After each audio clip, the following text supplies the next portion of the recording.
आज की कहानी की ओर। दोस्तों, मुझे ट्रक चलाते हुए एक लंबा वक्त गुजर चुका है और इन बीते सालों में मैंने हिंदुस्तान के दूर दराज इलाकों का सफर किया, जिनमें से कुछ ऐसे थे जो कि प्रेत बाधित माने जाते थे, जहां जाने का मतलब सिर्फ और सिर्फ मौत था।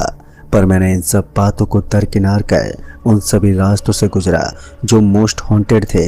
इन रास्तों से गुजरते वक्त बेचैनी घबराहट तो होती थी, जो कि लाजमी भी था। पर जब मैं 2014 की रात को पुणे के लिए निकला तो उस हॉन्टेड हाईवे पर जो मेरे साथ खटा उसने मुझे हिला कर रख दिया। तो आइए जानते इस कहानी को और भी करीब से। दोस्तों, मैं हैदराबाद के लोकल एरिया में अपनी बीवी और 2 बच्चों के साथ रहता हूँ। आज से तकरीबन 1 साल पहले मैं कुछ दिनों के लिए छुट्टी पर था। फिर अचानक ही सुबह सुबह ही मेरे पास एक दुकानदार की कॉल आ गई। वो दुकानदार मुझसे कहने लगा कि मुझे हैदराबाद से पुणे के बड़ी सी दुकान में उसका सामान ट्रक से डिलीवर करना है। मैंने उस दुकानदार से कहा कि मैं तो अभी छुट्टी पर हूँ, लेकिन वो दुकानदार मानने को जरा भी तैयार नहीं था। उसकी बातों से ऐसा लग रहा था कि उसका वहाँ पर सामान पहुँचाना बहुत ही ज़रूरी है। मैंने भी सोचा कि हैदराबाद से पुणे 1 रात का ही तो वक्त लगेगा और मैं भी उस दुकानदार की बात मानकर आज शाम को ही निकलने की तैयारी में लग गया। लेकिन मुझे आज की रात निकलने के लिए मेरी बीवी को मनाना बहुत ही ज़रूरी था। मेरे बहुत ही रिक्वेस्ट करने पर मेरी बीवी ने मुझे आज रात जाने के लिए हाँ कह दिया। मैं इतना सुनते ही उस दुकानदार के पास जाकर अपने ट्रक की लोडिंग कराने लगा। ट्रक की लोडिंग होते ही मैं निकलने के लिए ट्रक में बैठा ही था कि उस दुकानदार ने मुझे अपने साथ उसका एक खास आदमी ले जाने के लिए बोला। तो मैं ठीक है कहते हुए उसके आदमी के साथ निकल पड़ा। मैं सोच रहा था कि शायद उस दुकानदार को मुझ पर भरोसा नहीं होगा, इसलिए उसने अपने एक आदमी को मेरे साथ भेजा। और अभी मैं इन सब ख्यालों में ही था कि उस आदमी ने अपना परिचय देते हुए कहा, मेरा नाम अतुल है।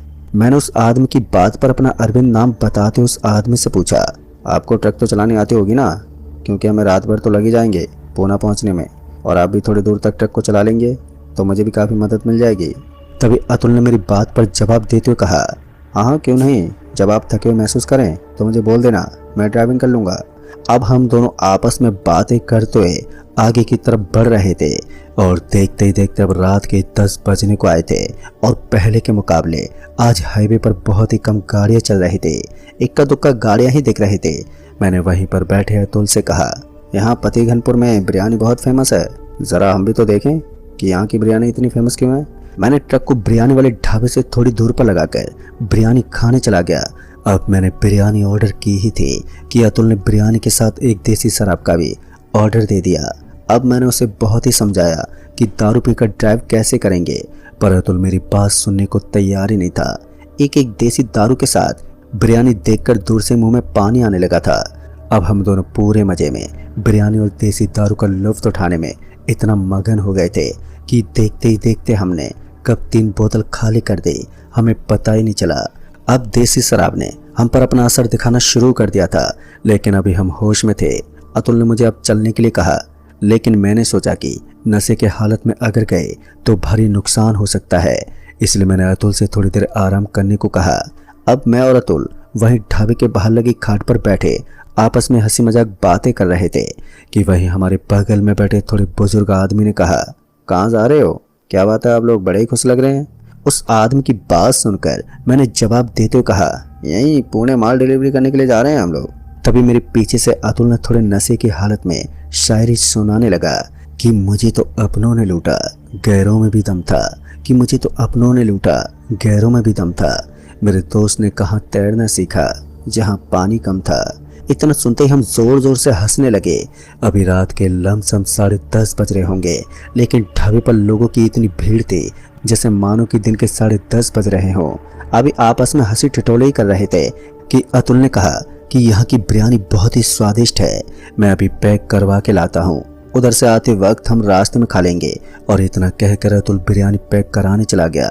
तभी मेरे बगल में बैठे उस आदमी ने कहा, तुम लोगों को मालूम भी है क्या, सोलापुर के रास्ते से कोई रात में नहीं जाता, और मीट मछली तो सख्त मनाए ले जाना।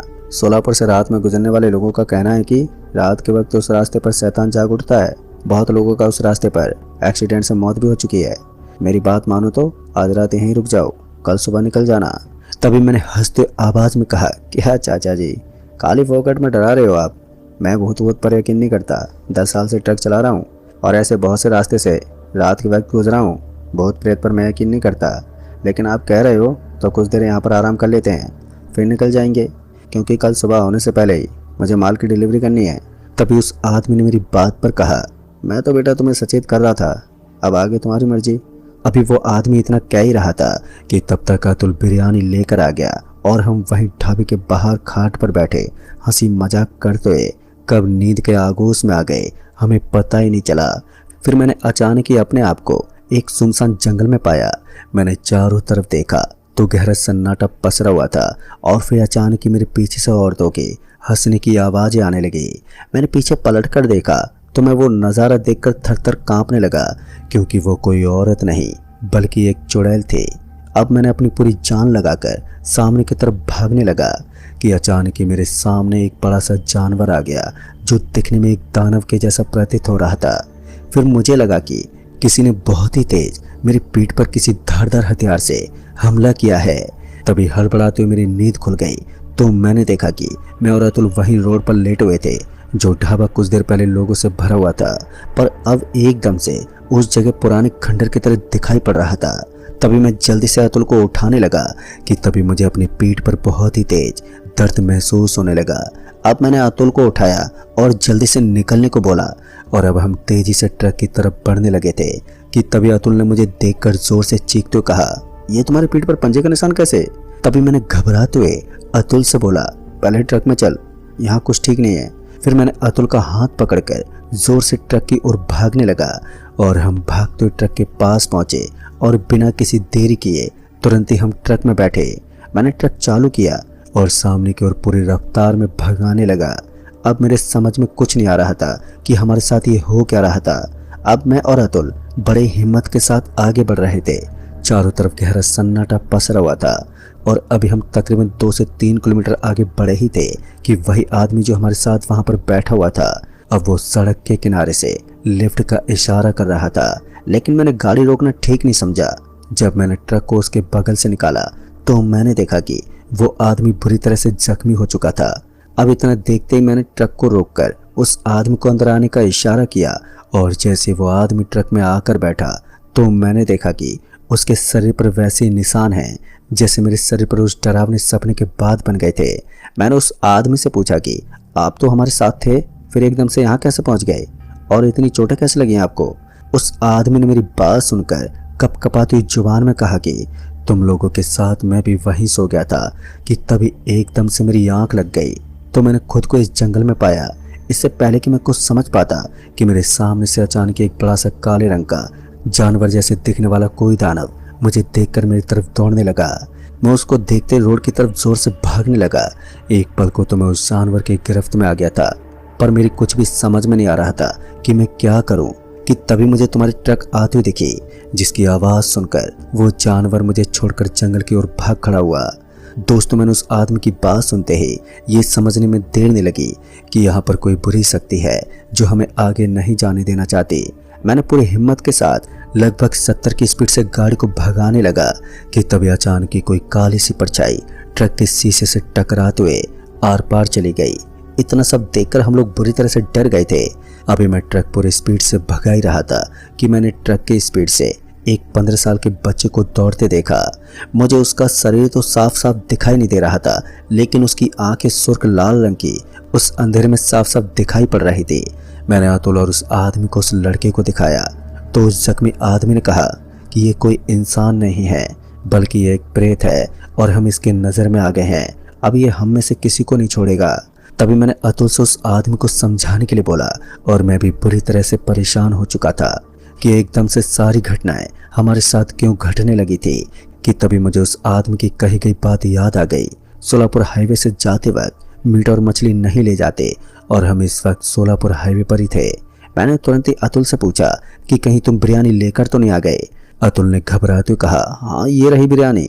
तो मैंने तुरंत ही उस बिरयानी को चलते ट्रक से बाहर फेंक दिया और ट्रक को जोर से भगाने लगा कि तभी अचानक ही सामने से एक मारुति कार बहुत ही तेजी से हमारी तरफ आ रही थी। मैंने कई बार हॉर्न भी बजाया लेकिन वो कार हमारी तरफ ही बढ़ रही थी। मैंने अभी ब्रेक लगाए ही थे कि एकदम से वही कार हमारे ट्रक से आकर टकरा गई। अब टकराव इतना तेज था कि मैं और अतुल ट्रक के सामने वाले शीशे को तोड़ते हुए बाहर आकर गिर गए और एकदम से मेरी आंखों के सामने उसी वक्त अंधेरा छा गया। और फिर कुछ देर के बाद मेरी आंख खुली तो मैंने देखा कि ट्रक सामने वाले एक पेड़ से टकराकर वहीं पर रुका है। लेकिन ताज्जुब की बात तो ये थी कि वो कार कहीं भी दिखाई नहीं दे रही थी। मैंने जरा भी देर ना करते हुए अतुल को ढूंढने लगा। बहुत ही ढूंढने पर मुझे अतुल जंगल के किनारे झाड़ियों में बेहोश मिला तो मैं ट्रक के अंदर पानी की बोतल लेने गया। मैं जैसे ही ट्रक के पास पहुंचा तो ट्रक के अंदर का वो खौफनाक मंजर देखकर मेरा शरीर डर से कांपने लगा। मैंने देखा कि एक बड़ा सा काला जानवर उस आदमी को नोच नोच कर खा रहा था और इसी जानवर को मैंने अपने सपने में देखा था। फिर मैं धीरे से बिना शोर किए अतुल के पास पहुंचा और मैंने अतुल की नाक को अपने हाथ से दबाया ताकि जल्दी से अतुल को होश आ जाए। फिर अतुल उठ खड़ा हुआ और उठते मैंने उसके कानों में धीरे से कहा कि यहाँ पर रुकना बिल्कुल भी ठीक नहीं है और हमें जल्द से जल्द यहाँ से निकलना होगा। कि तभी अतुल ट्रक की ओर बढ़ने लगा जिसकी वजह से उस जानवर की नज़र अतुल पर पड़ गई। अब उस जानवर ने हमें देख लिया था। तभी मैंने जोर से चीखते हुए अतुल से कहा, तू दूसरी ओर भाग। और मैं दूसरी ओर भागता हूँ और 10 से 15 मिनट के बाद ट्रक में आकर बैठ जाएंगे। और इतना कहते हम अलग अलग दिशा की ओर बिना पीछे मुड़े भागने लगे। मैं सामने की ओर जंगल में भागने लगा और अतुल मेरे दूसरी तरफ जंगल में भाग गया। तभी मैं भागते भागते जंगल के काफ़ी अंदर पहुंच चुका था। मैंने मुड़कर पीछे देखा तो अब ना तो वो जानवर दिखा और ना ही हमारा ट्रक दिखाई दे रहा था। अब मैं वापस से लौटने के बारे में सोच ही रहा था कि अचानक ही मुझे उन्हीं औरतों की आवाज़ें सुनाई देने लगी जो कि मेरे सपने में आई थी। अब एक पल को मैं वहीं ठहर गया। मेरे कुछ भी समझ में नहीं आ रहा था कि अब मैं क्या करूं कि तभी मुझे अतुल की ज़ोर से चीखने की आवाज़ सुनाई दी तो मैं बिना कुछ सोचे समझे अब ट्रक की ओर भागने लगा। मैं ट्रक की ओर भाग ही रहा था कि मुझे ऐसा लग रहा था कि कोई और भी मेरे साथ साथ भाग रहा है, लेकिन मुझे अपनी अब कोई भी परवाह नहीं थी। मैं बस इन सबको अनदेखा करते हुए ट्रक की ओर तेजी से भाग रहा था क्योंकि मुझे अतुल की उस आवाज़ ने झंझोर कर रख दिया था। फिर मैं भागते भागते आखिरकार ट्रक के पास पहुंच गया तो मैंने देखा कि अब वो जानवर कहीं भी दिखाई नहीं दे रहा था। और तभी अतुल की आवाज़ मेरे कानों में पड़ी, अरविंद मैं यहाँ पर बैठा हूँ, जल्दी आओ निकलते हैं यहाँ से। मैंने अतुल को सही सलामत देख तनिक भी देर ना करते हुए ट्रक स्टार्ट की, लेकिन उस कार के टकराने की वजह से हमारी ट्रक अब स्टार्ट ही नहीं हो रही थी। लगातार कोशिश करने के बाद फिर एक बार ट्रक का इंजन स्टार्ट हो गया। फिर क्या, मैंने तुरंत ही ट्रक भगाना शुरू कर दिया और देखते ही देखते हम उस जगह से काफ़ी दूर निकल आए। अब मुझे लगा था कि हम खतरे से बाहर निकल चुके हैं, लेकिन किसे पता था कि मुसीबत अभी टली नहीं है। हम अब सोलापुर से लगभग 1 किलोमीटर दूर निकल आए थे और अब मैं चैन की सांस ले ही रहा था कि तभी अचानक ही मुझे ऐसा लगा कि ट्रक के ऊपर कोई कूद रहा है। एकदम से जोर जोर से औरतों के रोने की आवाज़ सुनाई देने लगी थी तो कहीं बच्चों के चीखने की आवाज़ें सुनाई दे रही थी और वो काली परछाई जिसकी सिर्फ सुर्ख लाल आंखें ही दिखाई दे रही थी वो लगातार ट्रक के स्पीड से मुझे घूरते हुए दौड़ रही थी। मैं ये सारी घटनाओं को देख डरा हुआ ट्रक चलाए जा रहा था तो फिर मेरी नज़र मेरे बगल में बैठे अतुल पर गई। वो बिल्कुल शांत बैठा था। मैं अतुल से पूछने लगा, क्यों तुम्हें डर नहीं लग रहा और तुम इतनी ज़ोर से चीखे क्यों थे? मेरी बात पर अतुल ने मुझे कहा, नहीं अब मुझे डर नहीं लग रहा, जितना तुम इनसे डरोगे ये उतना ही तुम्हें डराएंगे, जो आगे होगा वो देखा जाएगा, तुम बस गाड़ी चलाते रहो। अतुल के इतना कहते ही मुझ में थोड़ी हिम्मत आ गई और अब मैं इन सबको अनदेखा करते हुए ट्रक को तेजी से भगाने लगा और देखते देखते वो परछाई वहाँ से धीरे धीरे गायब होने लगी। लेकिन वो आवाज़ अभी भी सुनाई दे रही थी कि अचानक मेरी नज़र उस हाईवे के किनारे लगे बोर्ड पर गई जहाँ साफ अक्षरों में लिखा हुआ था पौने 2 किलोमीटर। अब इतना देखने के बाद मैंने चैन की सांस ली और कुछ दूर आगे बढ़ने पर मेरी नज़र उस हाईवे के किनारे बने एक शिव मंदिर पर गई। अब जैसे मैंने मंदिर को देखा तो मुझसे रहा नहीं गया। मैंने तुरंत ही ट्रक को वहीं सड़क के किनारे लगाकर उस मंदिर में आगे जाने के लिए आगे बढ़ा। मैंने अतुल से भी कहा, अतुल चल थोड़ी देर मंदिर में आराम करके चलते हैं, क्योंकि मंदिर से सुरक्षित जगह कोई और नहीं है। लेकिन मेरे इतना कहने पर भी अतुल नहीं आया। उसने कहा कि मैं ट्रक में ही रुकता हूँ, तुम अंदर से घूम कर आ जाओ। फिर मैं उसकी बातों पर ज़्यादा ध्यान ना देते हुए मंदिर में चला गया। अभी सुबह के लगभग 4 बजने को आए थे कि तभी मैंने मंदिर के अंदर देखा तो एक पुजारी रुद्रमाला लिए महादेव का नाम जप रहे थे। तो मैंने उस पंडित जी को देखते प्रणाम किया। जैसे ही पंडित जी ने मुझे देखा तो मेरे साथ घटी सारी घटनाएं ऐसे बता रहे थे जैसे मानो वो किताब पढ़ रहे हों। और मेरे कुछ पूछने से पहले ही वो पंडित जी तुरंत ही बोल पड़े, क्या तुम्हें पता नहीं सोलापुर के रास्ते से रात में कोई नहीं जाता। मैंने क्षमा मांगते हुए उन पंडित जी से कहा कि सोलापुर के रास्ते पर रात में जाने से इतने हादसे क्यों होते हैं।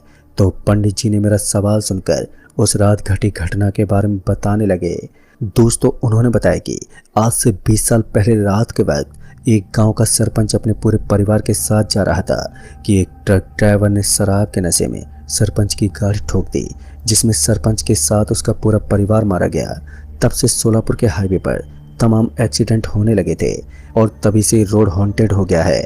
दोस्तों, मेरे इतना सुनते ही मैंने पंडित जी को धन्यवाद किया और वहां से जाने के लिए मैंने प्रणाम करके इजाज़त मांगी और ट्रक में आकर बैठा और हम माल डिलीवरी करने के लिए उस दुकानदार के गोदाम के पास पहुंचे। अतुल वहीं पर उतर गया और मुझसे कहने लगा, तुम अंदर चलो, मैं अभी टॉयलेट करके आता हूं। और फिर मैं गोदाम के अंदर पहुंचा तो उस गोदाम का मालिक मुझे देखकर घबराते हुए मेरे पास आया और मुझे देखकर कहने लगा, इतनी चोटें कैसे लगी हैं? कहीं एक्सीडेंट हुआ था क्या? तुम कहीं सोलापुर के रास्ते से तो नहीं आए हो? इस पर मैंने अपनी आप बीती गोदाम के मालिक को बताई। फिर मैंने गोदाम में माल को सप्लाई करवा दिया, लेकिन मेरे साथ जो अतुल था वो अभी तक वापस नहीं आया था। आखिरकार वही हुआ था जिसका मुझे डर था। मुझे सुबह पता चला कि पुलिस वालों को जंगल में एक कटी फटी लाश मिली है। वो लाश किसी और की नहीं थी बल्कि अतुल की ही थी। शायद उसकी आत्मा ही थी जो मुझे यहाँ सही सलामत पहुँचा गई थी। दोस्तों, उस घटना के बाद से मैं एकदम से टूट चुका था और मैंने ट्रक ड्राइवर की नौकरी हमेशा हमेशा के लिए छोड़ दी और आज भी मैं अतुल को अपना गुनहगार मानता हूँ। तो दोस्तों, इस कहानी में बस इतना ही।